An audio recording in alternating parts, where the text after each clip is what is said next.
To change the auto lock setting on your iPhone, start by opening the Settings app from your home screen. In Settings, scroll down and tap Display and Brightness. In Display and Brightness, scroll to the bottom and tap Auto Lock. Here you can choose from 30 seconds to 5 minutes, or never when plugged in and not in low power mode.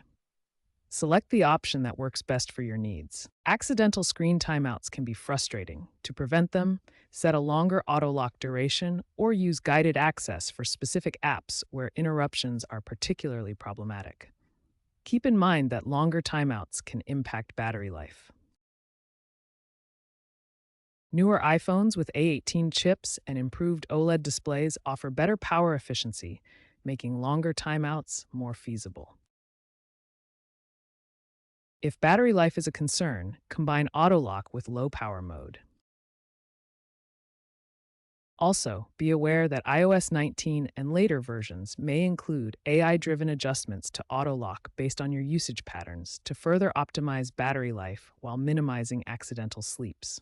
Ensure your Face ID or Touch ID is properly configured for quick and seamless screen activation.